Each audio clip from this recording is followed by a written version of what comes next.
Hi friends, எல்லோருக்கும் வணக்கம். எல்லோரும் எப்படி இருக்கீங்க? நல்லா இருக்கீங்களா? இன்றைக்கி அந்த கதையோட அடுத்த பகுதி தான் பார்க்க போகிறோம். அதுக்கு முன்னாடி நீங்கள் செய்ய வேண்டிய விஷயம் என்ன அப்படின்னு கேட்டிங்கன்னா, மறக்காமல் நம்ம சேனலை சப்ஸ்கிரைப் பண்ணிக்கோங்க. கீழே இருக்க பெல் பட்டனையும் கிளிக் பண்ணுங்கள். அப்போ தான் நான் போடுற வீடியோஸ் எல்லாமே உங்களுக்கு உடனுக்குடனே நோட்டிஃபிகேஷன் வரும். ஸோ மறக்காமல் நம்ம சேனலை சப்ஸ்கிரைப் பண்ணிவிட்டு வீடியோ பாருங்கள் ஃப்ரெண்ட்ஸ். வாங்க நம்ம கதைக்குள்ளே போகலாம். மறுநாள் சித்தி இந்த விசேஷத்துக்கு நம்மளை இன்வைட் பண்ணுறதுக்காக சொல்லியிருந்தாங்க. இருந்தாலும் அம்மா சித்தி மேலே கொஞ்சம் கோவமாக இருந்தாங்க. என்ன கோவமாக இருந்தாங்க அப்படின்னு சொன்னால், சில விஷயங்கள் அவங்களுக்கு பிடிக்கல. ஏன்னா சித்தி வீடு கட்டினப்ப லேண்ட் வாங்கினது எதையுமே எங்ககிட்ட சொல்லவே இல்லை. எதையுமே சொல்லாமல் அப்படியே ஒரு மாதிரி அமைதியாகவே இருந்தாங்க. அதுக்கப்புறம் லேண்டெல்லாம் வாங்கி முடிச்சுட்டு எல்லாம் பண்ணிவிட்டு செஞ்சுட்டு தான் அதுக்கப்புறம் எங்ககிட்ட சொன்னதே அப்படின்னு சொல்லலாம். அந்த அளவுக்கு ரொம்ப ஒரு மாதிரியான விஷயங்கள் தான் அவங்களும் செஞ்சாங்க. இப்போ வீடு கட்டி எல்லாம் இது பண்ணதுக்கப்புறம் இது பண்ணுறாங்க அப்படின்னு சொல்லிட்டு சொன்னாங்க. ஆனால் அம்மாவுக்கு இடம் வாங்கினப்ப சொல்ல முடியலை. ஏன்னா இடம் வாங்குறதுங்கிறது எல்லாருமே சொல்லுவாங்க. வீடு கட்டுறதுங்கிறது தெரிஞ்சிடும் எல்லாருக்கும். இடம் வாங்கினவ எங்கள்கிட்ட ஒரு வார்த்தை சொல்லணுமா? அன்றைக்கி நாள் கொண்டும் எங்கள் வீட்டுக்கு வந்துட்டு எல்லாம் பண்ணிவிட்டு போனவன் இன்றைக்கி இந்த மாதிரி இது பண்ணால் நம்மளுக்கு எவ்வளோ ஒரு கவலையாக இருக்குது அப்படிங்கிற மாதிரி சொன்னோன்னே, சரி விடுமா, அவங்க சொல்லலை அப்படின்னு சொன்னால் நீ விடு, அதுக்காக நம்ம என்ன பண்ண போகிறோம், விட்டுட்டு வேலையை பாருமா அப்படின்னு கூட நான் சொல்லிக்கிட்டு இருந்தேன். அதுக்காக எங்கள் அம்மா சொன்னாங்க, இருந்தாலும் எனக்கு கூட பிறந்த அக்கா தங்கச்சிங்கிறப்போ இதை கூட சொல்லாமல் இருந்தால் நமக்கு எந்த அளவுக்கு ஒரு மனசு கவலையாக இருக்கும் தெரியுமா அப்படின்னோடனே, சரி உனக்கு கவலையாக இருக்கிறது எல்லாமே எனக்கு புரியுது, புரியாமலாம் கிடையாது. அது புரியிற விஷயங்கள் எனக்கு எல்லாமே நான் எப்படி சொல்கிறது, அந்த விஷயத்தில் உன் சூழ்நிலையில் இருக்கிறவங்களுக்கு மட்டும்தான் அதோட கஷ்டங்கிறது தெரியுங்கிறத நான் புரிஞ்சுக்கிட்டேம்மா. புரியாமலாம் எனக்கு கிடையாது. அதுக்காக நம்ம ஒன்றும் பண்ண முடியாது. ஒரு சில விஷயங்கள நம்ம செஞ்சோம், பண்ணோம் அப்படிங்கிறத தாண்டி நம்மளுக்கு அவங்க நம்ம அவங்க தங்கச்சியாக போயிட்டாங்க அப்படிங்கிறதுனால, எதையா இருந்தாலும் நம்ம இதுக்காகலாம் இது பண்ணிக்கிட்டு நீ கவலைப்பட்டுக்கிட்டுலாம் இது பண்ணிக்கிட்டு இருக்காதம்மா. எதா இருந்தாலும் நடக்கிறத நடக்கட்டும். நீ அதெல்லாம் யோசிச்சுக்கிட்டு இருக்காத.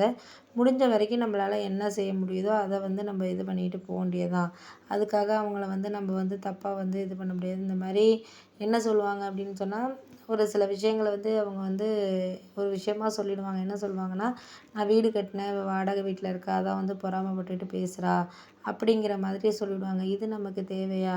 அதனால் நீ அந்த ஃபங்க்ஷனுக்கு உன்னை கூப்பிட்ருக்காங்களா, நீ போறியா? அதோட இருந்துக்கோ. அவ்வளோதான் நான் உன்கிட்ட சொல்லக்கூடிய ஒரு விஷயங்கிறது.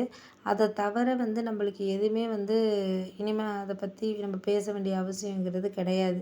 அதுக்கு மேலே நம்ம பேசணுன்ட்டு நம்ம முற்பட்டோம்னா, ஒரு உறவை நம்ம இது பண்ணிக்கிட்டு இருக்கிற மாதிரி இருக்குமா? அது தேவையில்லாது. நான் உன்கிட்ட சொல்கிறது ஒரே ஒரு விஷயந்தான். நீ அவங்கக்கிட்ட முடிஞ்ச வரைக்கும் எதையுமே நீ சொல்லிக்காத, பண்ணாத, செய்யாத. அதுக்கு தான் நான் உன்கிட்ட சொல்லக்கூடிய ஒரு விஷயமா இருக்கிறது அப்படின்னோன்னே, சரிம்மா விடு, நான் இனிமேல் ஒன்றும் சொல்லலை அப்படின்னு சொல்லிட்டு எங்கள் அம்மா அந்த ஃபங்க்ஷனுக்கு கிளம்புறதுக்கு ரெடி ஆகிட்டாங்க.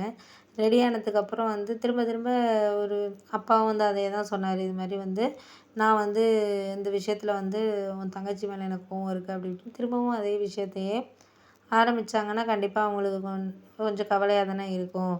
அதனால் நான் எதுவும் சொல்லலை. சரி நம்ம பார்த்துக்கலாம்.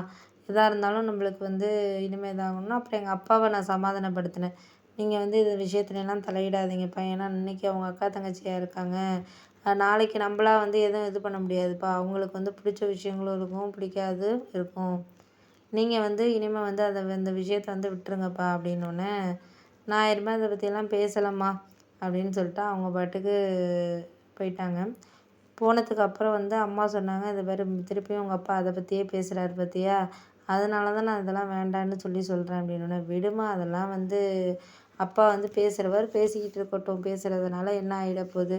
ஒன்றும் ஆக போகிறது கிடையாது" அப்படின்னு சொல்லிட்டு சொன்னோன்னே, ஒன்றும் ஆகிறதுக்கு நான் சொல்லலைம்மா. இருந்தாலும் அவர் மனசுக்குள்ளே இருக்கிற விஷயத்த தானம்மா சொல்லிக்கிட்டு இருக்காரு அப்படின்னோன்னே, அப்புறம் எல்லாருக்கும் சொல்கிற விஷயங்கள் தானம்மா. அதை நம்மளுக்கு கரெக்டான வேளை புரியறதுக்கான டைமிங்கிறது நமக்கு இருக்கும் அப்படின்னோன்னே, சரி புரியட்டும் புரியட்டும், நம்மளுக்கு கரெக்டு ஒரு விஷயம் அப்படிங்கிறத முடிஞ்ச வரைக்கும் வந்து நீங்கள் வந்து என்ன பண்ணணுமோ அதை வந்து நம்ம பண்ணி பார்ப்போம் அப்படின்னோடனே, சரி பண்ணலாம். அதெல்லாம் வந்து முடிஞ்ச வரைக்கும் பார்த்துக்கலாம். நீங்கள் ஒன்றும் அதை பற்றி கவலைப்படாதீங்க. என்ன நடக்குதோ நடக்கட்டும். அதுக்கான இதுங்கிறத நம்ம வந்து முடிஞ்ச வரைக்கும் பார்ப்போம் அப்படின்ட்டு நான் வந்து சொல்லிட்டு வேலைய பார்த்துட்ருந்தோம்.